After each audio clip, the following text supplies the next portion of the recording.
Alphas, welcome back to the show. Welcome. My name's Andy Naylor. I'm host of the Optimal Alpha podcast and CEO of Naylor Body Design. Welcome back. So I had the pleasure again of being a guest interviewed on an amazing podcast by Joshua Gillow, which is called Outerspaces, another awesome podcast that I will drop the link to in the show notes. I highly suggest you go and check that out. Some awesome content.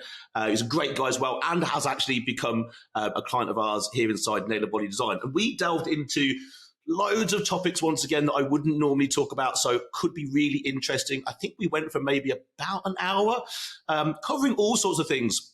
From, of course, health, fitness, business, the link between having a successful business and having a successful physique and successful health, and how the two are intertwined in terms of you can't really have one without the other, but also the similarities between those two paths. Being successful in your own body and physique and mind and wellness and longevity, but also how that is comparable to being successful in business. The two run very parallel with each other, and we did dive into that a little bit. So without further ado for me, go and check out the episode and check out the interview. I hope you take something from it. I hope you enjoy it. Once again, thank you as always for listening. If you enjoy this episode, why not drop us a 5-star review? I appreciate it. Download the podcast, of course, subscribe, and maybe share it with one other person out there who you know might benefit from it. For now, enjoy the episode.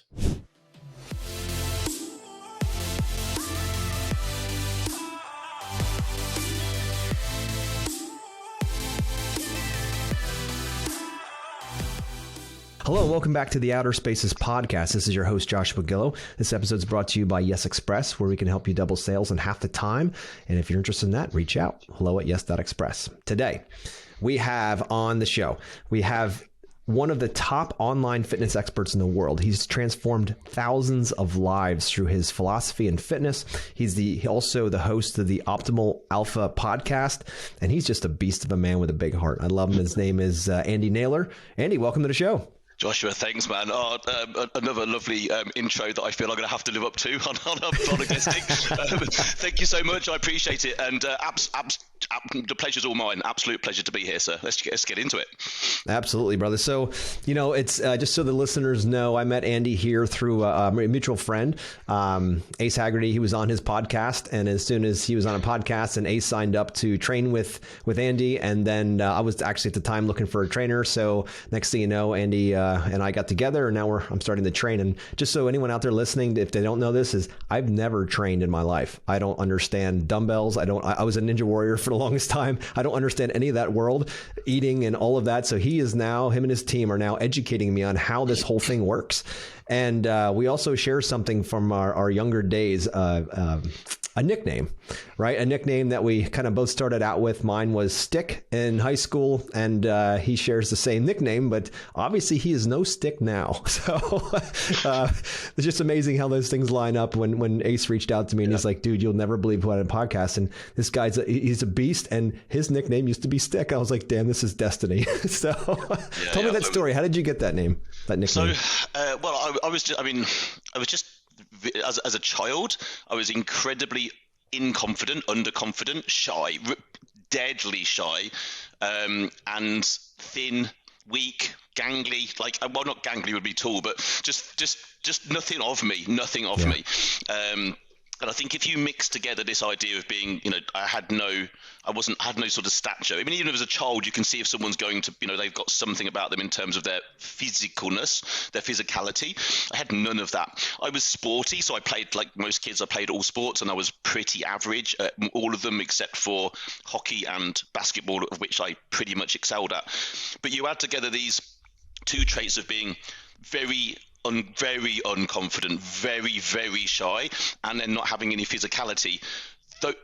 Those two things, well, they can, but for me, those two things somehow just couldn't continue, because if they did continue, it would be from my perspective now looking back, a life not lived. And I can only imagine what life might have been like for me if I'd have carried on down that path. And I feel for anybody out there who feels that they have no physicality, that can be changed. And I'm proof of that, and so are many other people, but also people who are living extremely shy and underconfident. It's crippling, genuinely crippling, and no one wants another person to be shy, right? Like we'd never wish shyness on someone else, or underconfidence on someone else, or self-esteem issues. We would never ever wish that on our enemies, I don't really think. So it's only something that's internal, which means it can only be fixed internally by the person. Yes, we can be led down the road and we can have help and support and so on and so forth, but it has to be a switch. And for me, I have no idea where that switch came from. I can't even say, oh, this particular thing happened and I became confident, or whatever a version of confident is, because I'm not always still. So I don't know when that happened. I have no idea. But yeah, I can remember being at school, and this is at primary school, so up to the age of 10, 11, something like that. And I'm guessing I'm about 9 or 10.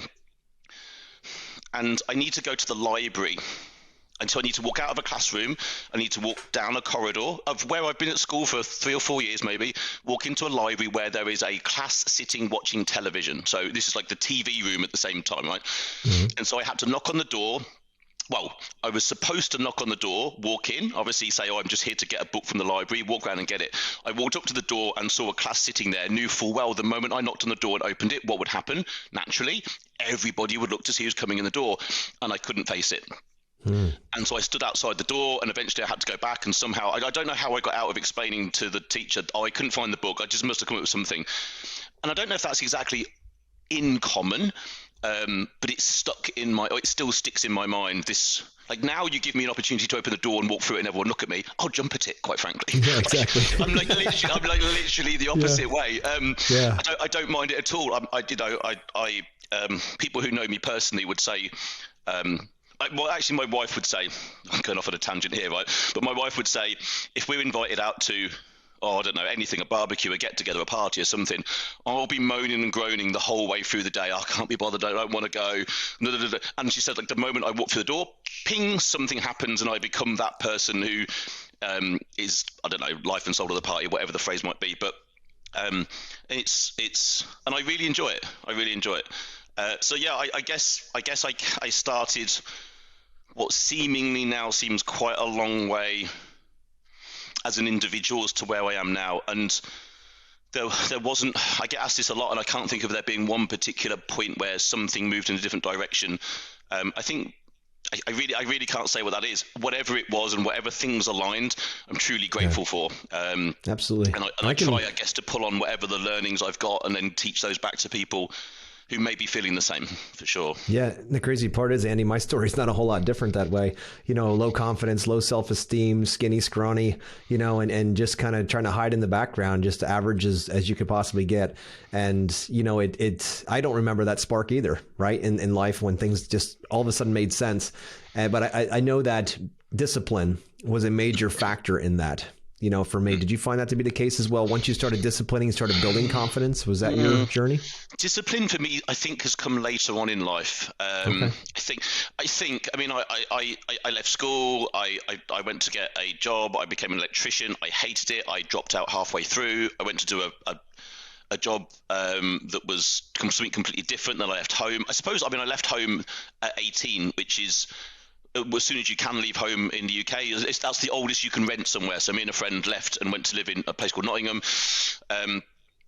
And I think I had to become a level of disciplined at 18, which is younger than most people leave home. Most people now are leaving home a lot later because they're staying at home to save up money to get a house, etc. Mm-hmm. So I suppose there was a level of discipline that had to be gained pretty quickly because suddenly you're in control of yourself. Although I would say the first 2 to 3 years of living out of home and being self-supportive were not the most successful because at the same time I was a semi-professional DJ and playing up and down the country in dance clubs at God knows what time of the night every weekend. So life was very unbalanced, incredibly unbalanced, and not particularly healthy through my sort of early 20s up to about maybe 23.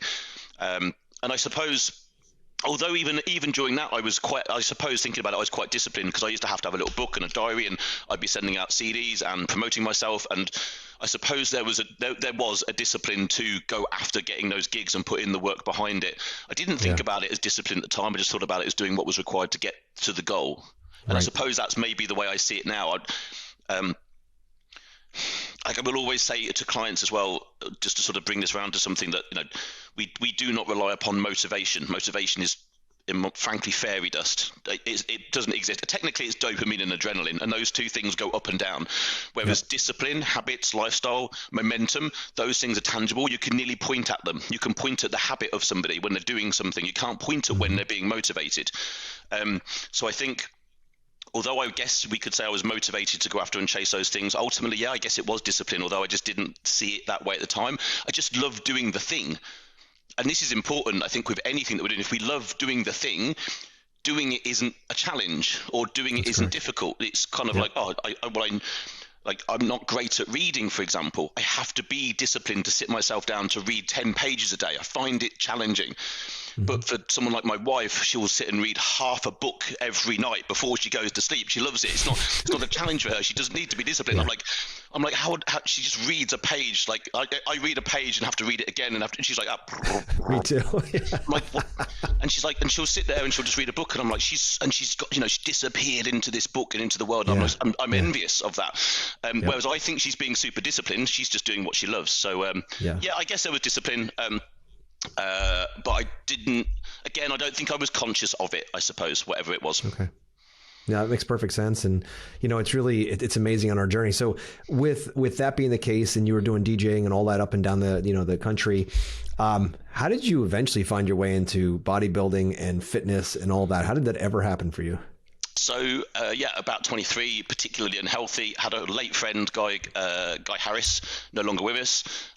He started to go and do a martial art called Jeet Kune Do, which was Bruce Lee's sort of amalgamation of lots of different martial arts. Anyway, so there was someone very, very in our local town who was teaching that at a very high standard, only 2 people down from Bruce Lee. So Bruce Lee taught, I think, 5 people. One of those 5 people was a chap called Richard Bustillo. Richard Bustillo taught the person who taught me.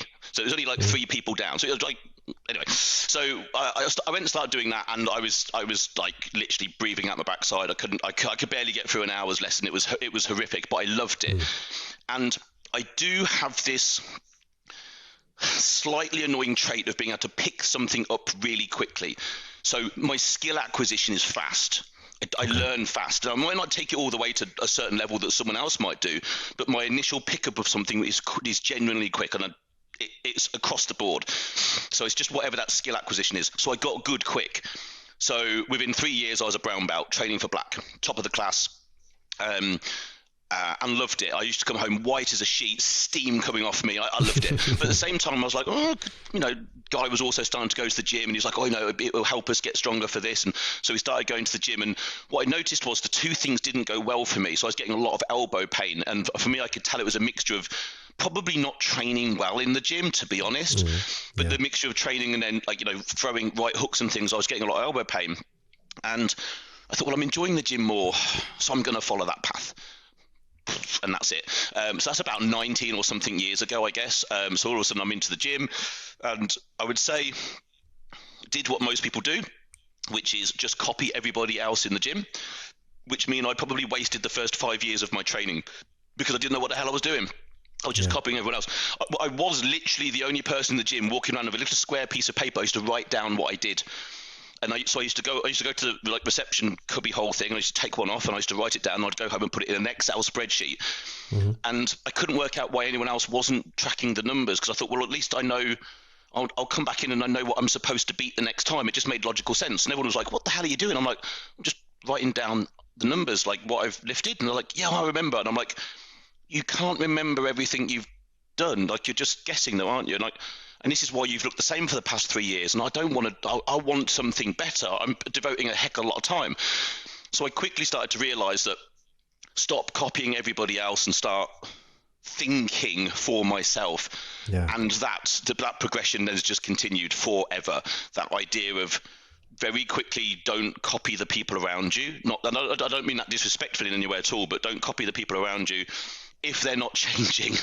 Ultimately, if they were all changing and looking savage and looking great, I'd copy them. Right? Well, you're obviously doing success leaves clues, right? There's the phrase.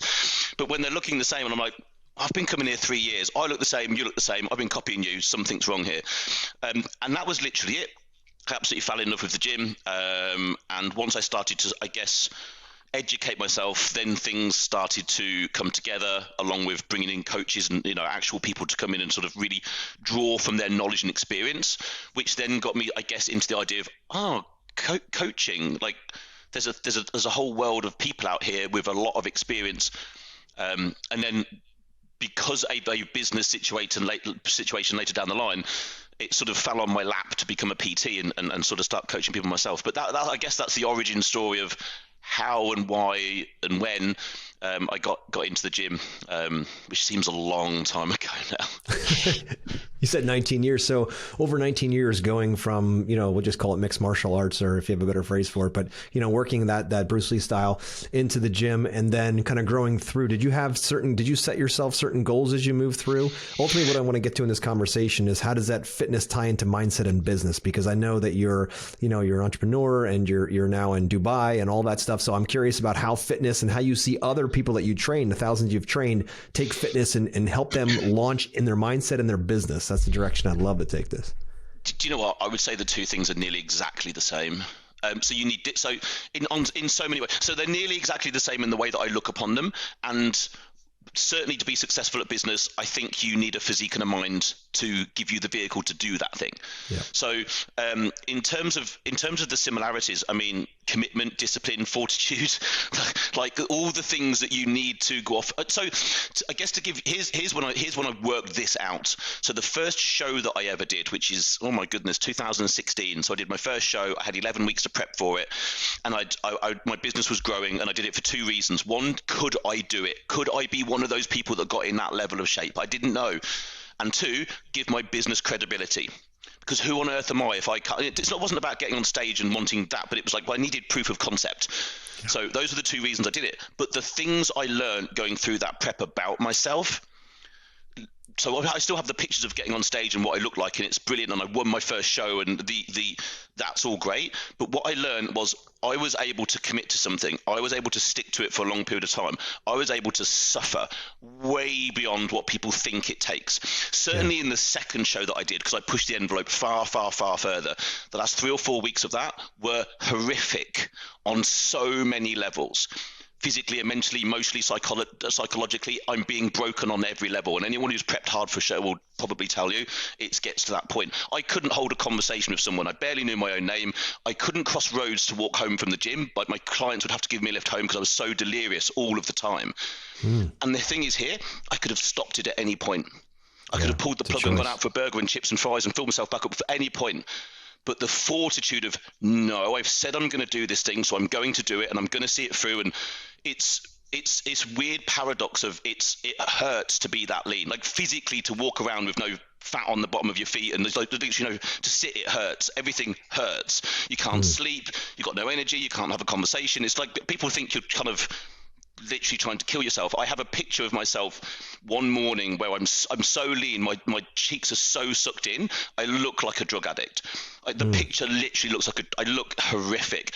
My physique looked amazing, but my face was so drawn in and my eyes were so sunken. I took a picture and I still look at it now and I'm like, what the hell are you doing to yourself? But like 2 weeks later, when I filled out full of food, I was on stage, I looked as good as I've ever looked. So the things I learned going through that prep, I then thought, well, I can't keep the physique. I'm going to have to let that go a little bit because I need to get back into normality. But the lessons that I learned, like, keep them, cultivate them. Now take that same discipline, fortitude, attitude, and apply it to the business. See, it's the same traits. Yeah. It's the same traits. I had to learn them going through something very challenging, very difficult. But then I just took those and, okay, well, if I've learned how to do them, can I just now apply them to how I go about me as a day-to-day entrepreneur, businessman, and then the business itself. So the similarities between those two align so well. Now, why does one need the other? So where the mind goes, the body follows is a phrase that I was taught a long time ago, and I think is so real. And most people train their body, but they don't train their mind. They don't really give their mind much thought. They'll mindlessly scroll on things, and they'll contaminate their mind with rubbish, and then they'll train their body. Yeah. And I'm not saying I don't do that. Sometimes I catch when I'm scrolling and I'm like, what am I doing? Like, just put the phone down and go and do something else. So training the body and the mind to function together optimally. So you can't function optimally mentally without being optimal physically, and you can't be optimal physically without being optimal mentally. The two things are completely interwoven. There's no way, I don't believe there's any way around that. There's only one person, I'm sure there's many others. There's one person who comes to mind who was not optimal physically, but was mentally, and that's someone like Stephen Hawkins. Now, how many of those people come along? Not very many. The rest of us are just mere mortals, and we have to be balanced in both areas. So that when we can go into business, one, I have more daily energy than those around me. I am cognitively firing better than those around me. Not that it's a competition, but I just need to be moving fast, quick. So my mind remains sharp because my body feels good. If my body felt sluggish and I had too much body fat and I wasn't sleeping well, my mind is not going to be where it needs to be. Then I'm going to start to run into things like decision fatigue, not wanting to work.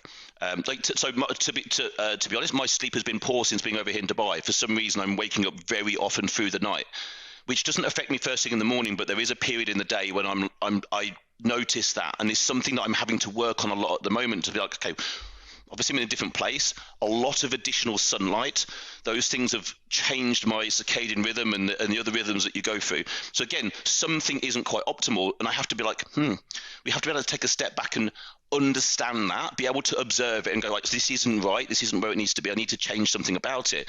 But if we have never been at a point of optimal physically and optimal mentally, then we don't know what the goal is. We don't know what our potential is. We don't know what we're capable of. We might think that being really sluggish and slow mentally at 2, 3, 4 o'clock in the afternoon is normal. It's definitely not. It means there's a problem. So in terms of the people that we help, the men and women of the business world, they fall into particular categories. One, the people that we help are particularly successful. C-suite business owners, business leaders, VPs, entrepreneurs, generally have a family, so they have responsibility at home, generally very successful business or very high level in someone else's business, generally 40 to 50, in that kind of bracket. So I'm 43, so I guess I resonate with a particular type of person as the face of the business. But the problem is that person generally isn't in my world. They're not in the health and fitness sector. They're in goodness knows whatever else. So health and fitness was not at the forefront. So what have they done? They've sacrificed themselves along the journey, mentally, physically, health-wise, longevity, all these things. That's where we come in, because I know that journey. I know exactly what it feels like. I think I'm just lucky that I've built a business and become an entrepreneur in the fitness space. So by default, I'm looking after myself on that level. I'm guessing there must be other areas that I'm falling short on, and someone else would be able to point that out to me, I'm sure. But that gives you just, I guess, a quick insight into, I think, the similarities between business and fitness. There's so many, and then there definitely needs to be and because again, I hear a lot of people, and I hear this a lot. Oh yeah, look, health and fitness somewhere next year. Like I'm focusing on my business at the moment. And I'm like, yeah, so am I. But like, focusing on your business is great, and you might go off. I mean, a chap only a few weeks ago to me, he was sort of telling me the order of his priorities at the moment, and health and fitness was number 5. And I was like, okay, tell me what 1 to 4 is. And he's like, well, 1, take my business to 25 million a year, and 2, something about getting married, and And I'm like, savage goals, man, brilliant. I'm like, that 25 million a year, you'd give it all away to buy your health back when you've lost it, wouldn't you? 100%. And he went quiet, and I said, I say that respectfully, man, I really do, but let's be honest, 25 million a year, brilliant, great goal, love it, absolutely awesome, go after it. But it means nothing when you've got kidney disease or type 2 diabetes, or you've had a stroke and a heart attack, and you're infirm or whatever it might be. People's priorities sometimes get a little bit skewed. Business is great, money gives us security and options, yes, but we would give all that away if we had to regain our health. So we try and encourage people to be able to not see health as a cost, both monetarily and time-wise, but an investment. Like, I shouldn't even have to say it, really. I mean, you think of some of the people we work with and how incredibly smart they are and switched on they are, yet they sometimes can be quite stubborn in their A-type personality, and they're like, no, it's all about business at the moment and generational wealth. And I'm like, yeah, that's great. But the generations after you won't even know who you are because you died young, So yeah, I guess there's some of the similarities, and I guess just a little bit of the information as to why I think just a little bit really of why staying in shape and looking after one's health should be optimal for business outcomes as well. No, I couldn't agree with you more, dude. And my journey has been very similar in that way. If without the physicality, your mind can't possibly be sharp, right? Except for very few people, right? So I found that in order to grow business, I had to grow myself. I had to grow my faith, my focus on my fitness, and also finance as well. But it's all a balance. So if you're trying to go to that $25 million mark, and you're leaving your body behind, your vessel that moves your soul around, right? You leave that behind, then you're not going to have the energy needed to run something like that. You're going to be falling short. So by having the body, the mindset, and then the business, dude, you show up 100%. And that's the thing that when I learned that I had to start moving, and I always worked outside with my hands and did all those kinds of things, but until I started running and doing American Ninja Warrior and now starting to train with you, is like, it's just a whole nother level. Then when things come in to the business that used to knock you out for an hour or two, or you'd be like, what the fuck again? Now you're like, boom, bounces right off of you. You're like, come on, dude, you can do better than that. Right? It just doesn't slow you down. It gives you a fortitude, and I think in this day and age, as we go through generations, and this isn't a criticism, it's an observation. It seems to me that generation by generation, I'm not saying we become weaker. That's a bit harsh. But if we looked at the generations that's preceded us, I would say that there's generations, I think of the men and women that would have had no choice but to have gone out to World War II and fought, as 18-year-olds. The thought, I'm not saying they were physically amazingly fit, but mentally, that particular, so 2 generations or 3 generations back from me, the type of people they were are very different to 2 generations the other side of me. They're just not even, it's just not the same type of person. And I think that's not to do with the individual, but the world and the society in which we live in. In other words, let's be blunt. I think people have it way too easy nowadays. All of us, me included. So I'm sitting here. Yes, I still make a lot of my own food, but over here there is an app where you can order very good food that fits exactly into what I need, straight to the door. It's all calorie counted, prepared. It's so convenient, and it's so easy for me to go, well, I'm just sitting here working, I'll get on that app, but I'll order 2 of those wraps, done. I'm like, yes, it allows me time to then focus on what's important, but it's probably making me a little bit weak in a way, because I'm not. It's one thing I'm not having to do. It's a weird balance, and so I think I think there are some lessons to be drawn from not necessarily walking the path of least resistance. In fact, there is a lesson to be drawn from that. We should be seeking out things that are difficult and doing them every day. Yes. All the time. In fact, not just things that are difficult, but things that quite frankly scare the living crap out of us. We should be seeking those things and doing them. Why? It just makes us a better person. I've been listening to a lot of Andrew Huberman's podcasts recently, smart guy, and he talks quite a lot about just before he gets out of bed. So he wakes up in the morning, he opens his eyes while he's still under the duvet. He's like, okay, I'm going to make myself get in a freezing cold shower. It seems to be a real popular thing to do at the moment. Like, we just get up in the morning getting a freezing cold shower. And I don't know how many people do it. It isn't fun on any level at all. It feels amazing afterwards. But the idea of waking up and thinking, oh, bloody hell, I've got to do that again. But it's a silly thing, but it creates some degree of a mental level of toughness.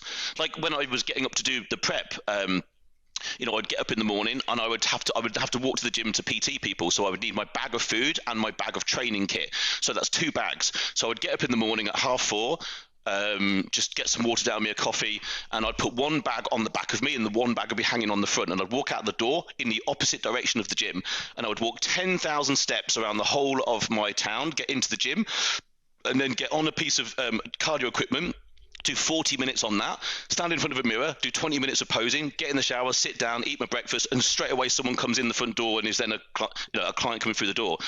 Now you try and do that for 16 weeks, like eventually it gets to a point where, quite frankly, you do anything else other than that.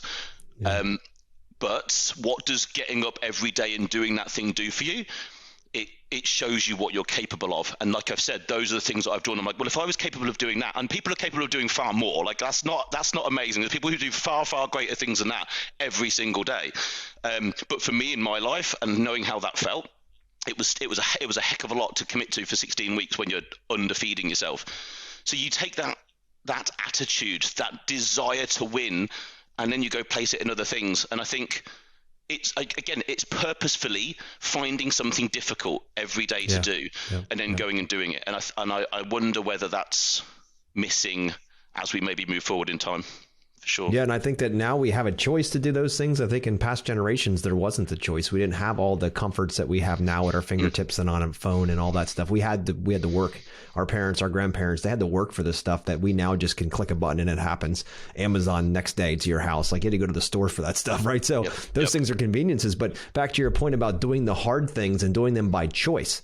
It's discipline is built when you keep the promises that you make to yourself, not to other people. It's saying, I'm going to train for your show, or I'm going to get in that cold shower, like Andrew said. Like, I'm going to do that every single day. And you prove to yourself every fucking day that you're going to do it, regardless if you want to. And then there's this aliveness that's built within you. When you go on to face something else that's tough in the day that you've never faced before, you're like, hit me as hard as you can. You're not going to knock me out, because I know I will not stop. Yep. And the other thing there is it's doing it when you know full well no one's bloody well watching. Exactly. There's the other little thing to that, right? Which is people are very good at showing up when they know they're going to get a round of applause. Certainly in the social media world, and there's nothing wrong with that, right? Like there's nothing wrong with that. But when you're just no one's watching, no one cares. No, you full well know that you could not do it and nobody would know any different. But you still do it anyway. I think currently in our world, those are the times when you win. That's the winning when at the moment I'm on a bit of a push to try and get leaner. I'm probably about 10%. I'm trying to push to get a little bit leaner than that. So, it's then doing all the work that nobody sees. I'm at the point where I'm starting to open cupboards and just look in cupboards and go, I'll shut the cupboards and walk away. Like it's getting to that point. I'm a bugger for doing that, because I'm like, is there something I can sneak into my macros? I'm like, I could have another bit of dark chocolate, but it's like, and you just shut the cupboard and walk away. And I could eat what I like, I could do it, but you still got to hold on and go, no, the goal is still bigger than that. Just before I came on here, I went downstairs. There's a gym in where I live, and I went downstairs and got another 40 minutes of walking in, which takes me about 15,000 steps for the day. Did I have to do it? Well, technically, to try and get towards the goal, yes. Was there anyone watching and cheering behind me? Of course, there bloody well wasn't. Nobody gives two flying rats' asses about whether I did it or not. And I'm not saying 40 minutes walking on a treadmill is particularly difficult, but it's still I need to get it done. I need to fit it in. I need to get it done because the result means something to me.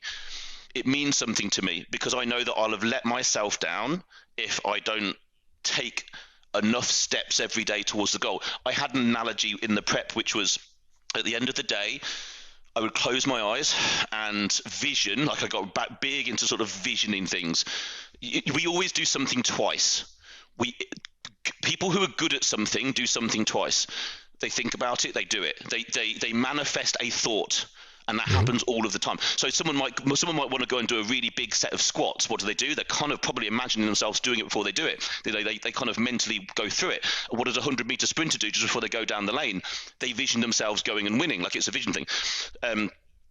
That's completely taken me off track of what I was about to do now. I've lost my train of thought entirely, which is really annoying because I'm not going to get a chance to go back on that, am I? No, the cool part about what you're saying here, dude, I'll give you a couple of minutes. Hopefully you can grab that one, is keeping those promises you made to yourself and then doing it when no one's watching. I love that combination because it's so true. It's so true. There's so many times, that I'm out running or I'm out doing, before I started working with you, but out running and doing all those things. And I don't give a shit if anyone's, this is for me. I need to be in peak state every day so I can show up best, so I can serve the people at the highest level I possibly can. And I don't do that if I'm sitting in a chair. So by physically moving, everything, your energy levels are higher, you're happier, all of that. Right. But what I really like about your program is the fact that you mix in, somebody had told me like 80% of fitness is in the food and 20% is in the movement. Would you agree with that? Absolutely not. Okay. So this is a common thing. Well, it depends on what people think is the goal. So there is and I have I think nearly a whole podcast on this, which is getting in shape is 80% nutrition, right? And I'm like, well, no,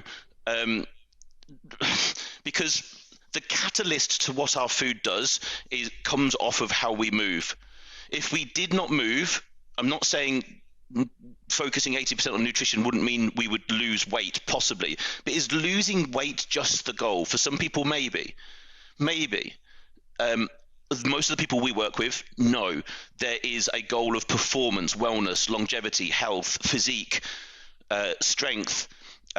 These things are, so if it were just food, well, it can't possibly be, because then we think, okay, the adaptations that come from our body being put into an imposed demand, a stress placed on our body. Therefore, our body adapts to that stress. The simplest explanation: we train a bicep, we train it to the point where it fatigues and cannot do any more work. And so we get little micro tears, which is not a bad thing, but a good thing in the muscle fibers. The body goes, oh, heck, I wasn't able to do that thing. So as I repair myself, I will repair stronger. That's the body adapting to an imposed demand. No different to if I went and tried to run a mile, it would kill me. I wouldn't make it a mile. I'm not a runner. I never have been. But if I decided I wanted to run, I would go and do it. I wouldn't run a mile. So I would then have to recover for 2 to 3 days. And then I would get a bit further and then I would recover. So if we don't have that imposed demand, how can we expect our body to improve? If we wanted more muscle, we wanted a better this, better that, just focusing on 80% nutrition is never, ever, ever going to get the job done. We can't out-train a bad diet. This is true. We could do all the training in the world and be an absolute idiot when it comes to food, and we're going to stand still. But to put so much weight on the nutrition, then let's say it's 80% nutrition and 20% training. What's left for recovery, supplementation, sleep optimization, stress reduction? Like there's a whole, but there's so many other things that need to be taken into consideration. And again, one thing that goes along with it's 80% nutrition is along the lines of, I only need to fix one thing. Someone said to me today, everything's absolutely perfect. I just need to fix my nutrition. And I know full well I've never spoke to anyone that's the case ever. It's never happened. One, when I say to someone, how lean do you think you are right now? They're never anywhere near where they think they are. Never, right? And I can tell by looking at someone. Someone's like, oh yeah, I've got a set of abs and they've got a double chin. And I'm like, I don't think you probably have. So therefore, it's got to be a case of there's more things to fix. So if there's more things to fix, we can't put 80% on nutrition. It's important. Yeah, course it is. Course it is. But training is the catalyst to change. Therefore, and again, I think this sort of little law or little myth has come about because, again, most people think they train quite well, which is absolute shit, really. Most people's training is absolutely shocking. Technically, around the world, most people's training is shocking. And it's no one's fault. It's no one's fault. Why? Because most people did what I did, which is go to the gym and copy everybody else. I guess I just had some sort of desire to take it up a level, and I managed to find my way out of that. A lot of the people I was training around were my age, which means they'd been training their whole life and hadn't got any better. And I don't know, again, I thought, well, there has to be something that I want a result for what I'm doing here. So no, to end that sort of my thoughts on that, I think nutrition is incredibly important, of course, but to put only 20% on training, like if I could only think of those two things, it's at least 50-50. Okay. My effort in terms of what I do and when I go into the gym and the focus that's required and the recovery that's needed and the planning and the volume sort of escalation and the progression schemes and just the technical ability that I've had to, the skill acquisition I've had to put into the training, that's always ongoing. The food, I just eat it now. I've got to 10% body fat without tracking a single thing for the last 6 months, legit. Not tracked a thing, and I've got down to 10%. Now, most people wouldn't be able to do that, but then I've tracked every single day for 1,487 days, or whatever roughly 4 years was. I can't remember exactly. Everything for 4 days. So I learned the skill of it, so I got pretty good at it, and I forced myself to stop, which means I can tell you within a few grams if I've eaten enough protein. I know where fats are coming from, so I can keep them low. Carbs are always a little bit of a challenge because I probably, if you're going to overeat anything, it's going to be carbs. But once you've got to a certain point, I just know. Now, a lot of people will say, "Oh, I just know," and they don't yet. I've been here 19 years, and it eventually you just know.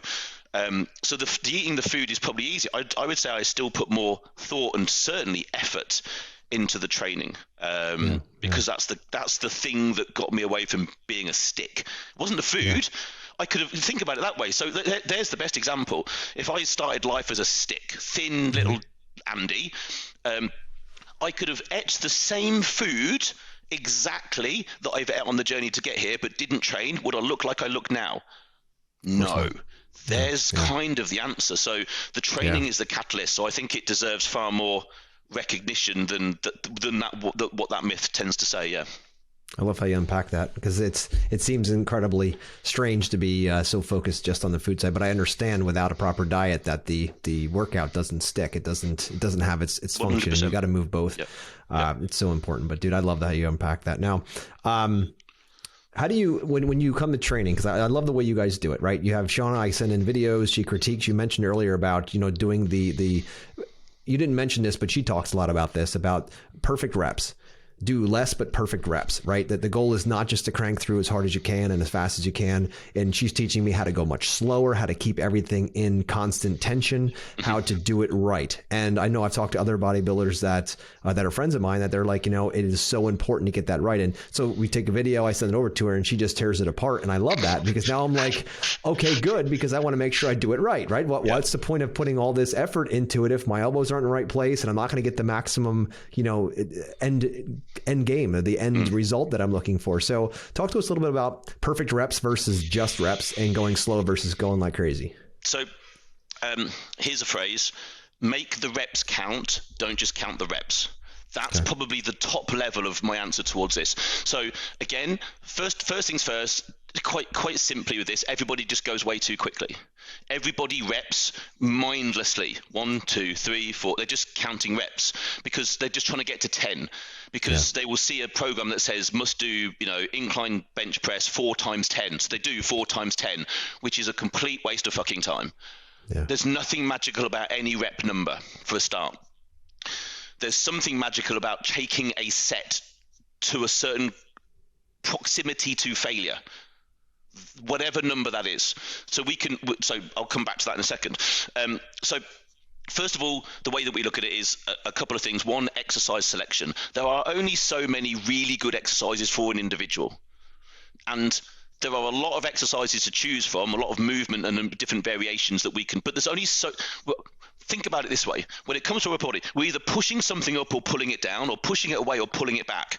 Think about that. Mm-hmm. In terms of the big stuff, yes, we've got all the arm stuff going on. We've probably got some side stuff. But ultimately, in terms of the big movements, we're either pushing something away or pulling it back, pushing it up or pulling it down.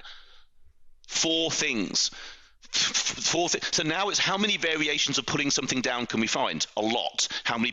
So we can now work. So technically, when we look at something, it's actually quite simple. But there are certain ways of going about things mechanically that seem to work across the board, that we're like, okay, this seems to work for most people. So when we're training something online, we want the greatest chance of success. So we just go after the proven movements.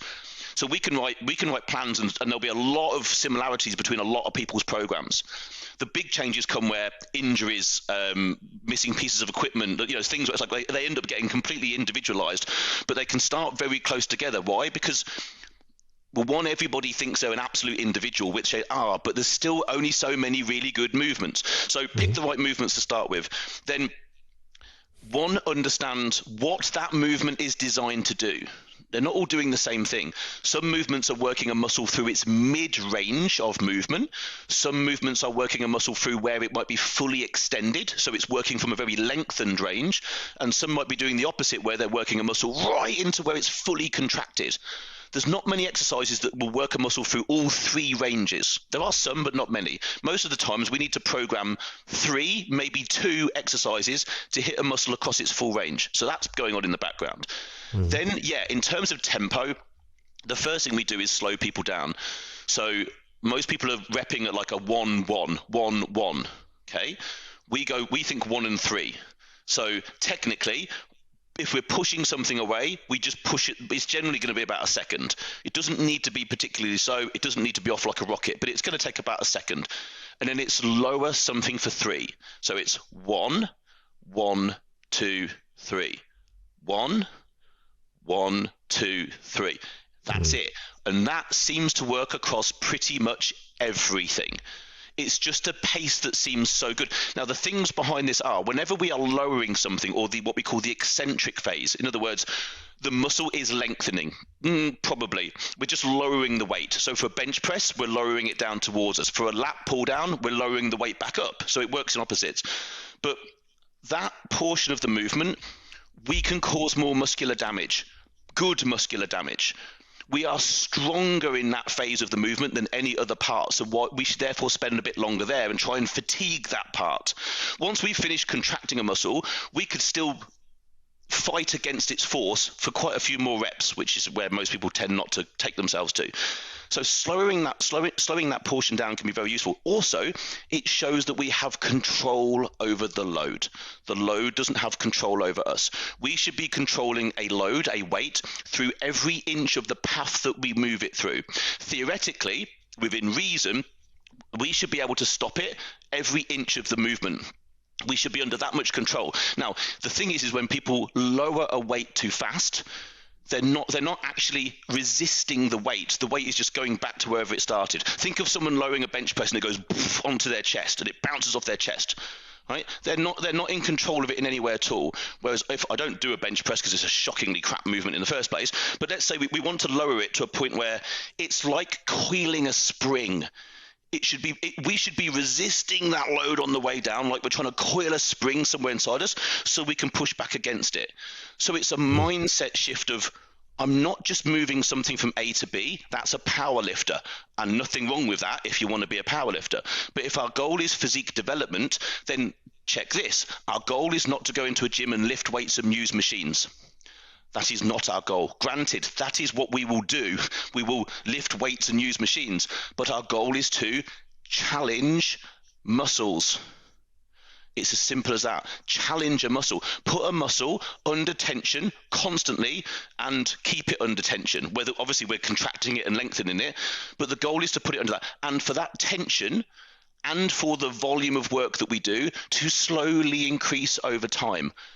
But the problem is while it's slowly increasing over time, people tend to then forget about the quality of the form because they're chasing a number, and suddenly form breaks down and they don't realize it's broken down to a point where they're now not actually progressing. In other words, to allow themselves to continue moving forward, they've changed the form to allow the movement forward. They've not got stronger because everyone wants to get stronger so much quicker than they actually can,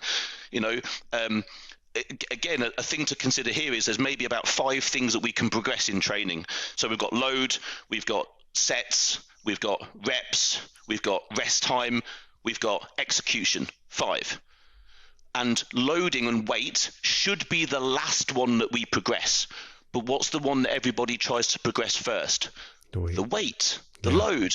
So everybody hits plateaus really quickly. They go up in weight, up in weight, up in weight when they had no reason to. They could have added an extra set and got progression. They could have done extra reps. They could have sharpened up their execution. They could have got sharper with their rest. All these other things could have been worked on first before adding a little tiny bit of weight. Get all those things right. I've now pushed. Okay, now add a bit of weight, and then suddenly we're now making progress in a sustainable, smart, progressive manner that's going to lead to less injuries and a damn sight better physique at the end of it. So I don't know if that's unpacked a little bit of the sort of thought process behind what we do. And then again, that's I guess individualized.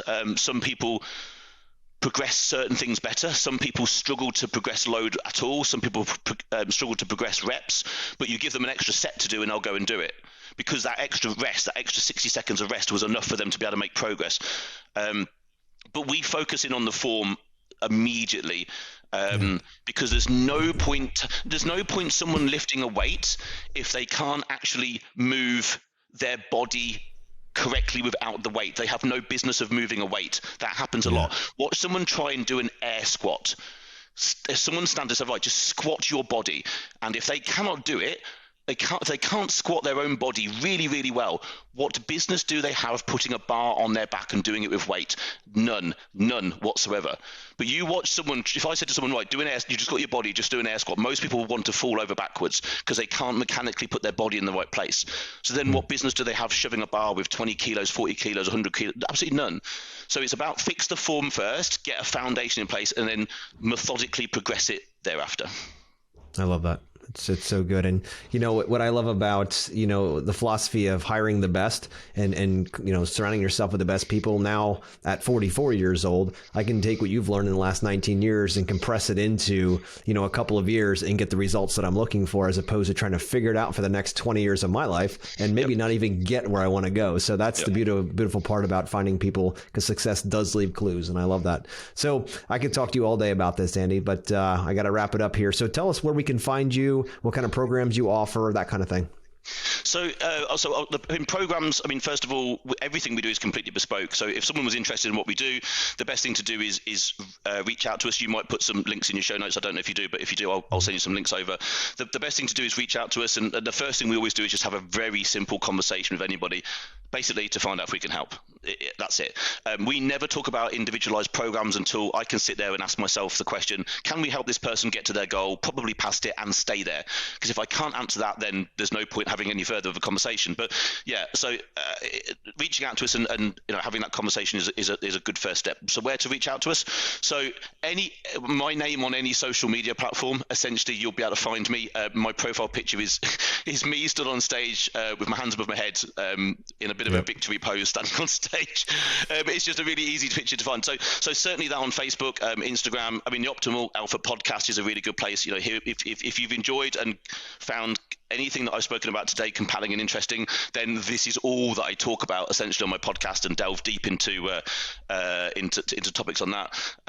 LinkedIn profile. So I'm Andy Naylor on LinkedIn, Andy Naylor on Facebook, and Andy Naylor Pure Elite Pro on Instagram. So any of those socials, and then Joshua, I can obviously leave you some links for the show notes if you want me to, for sure. Yeah.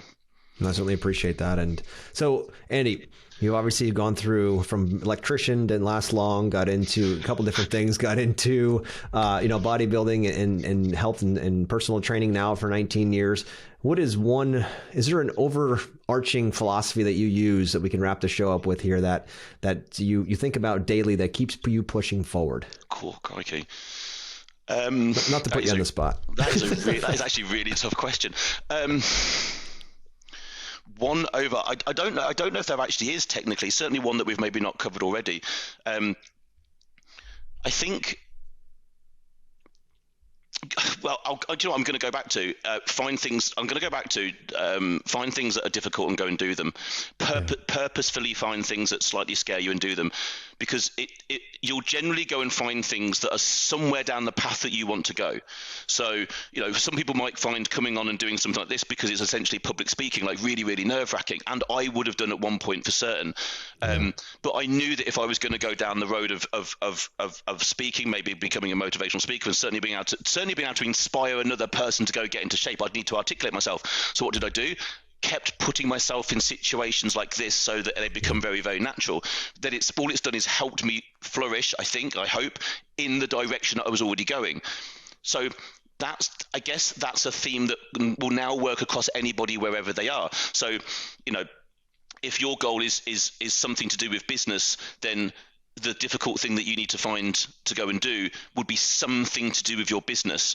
And that could be pushing yourself to learn more. It could be pushing yourself to make better decisions. It could be pushing yourself to try and not do everything in your business. There's a good one, right? We always, most of us end up doing way too much, and we need to delegate things to be able to have a clear path to be more visionary in our own business. That might be really difficult and really challenging. So go find the thing that's challenging. Go find the thing that you're not good at, and go and do that, which is not the path of least resistance. You can't not do that and grow as a person. And I think if we go through this thing called life, this one shot on the merry-go-round that we've got, and all we did was grow and experience things along the way, some adversity and a few wins along the way, then I think we've done a half-decent job. But we can't do that through shying away from the difficult stuff.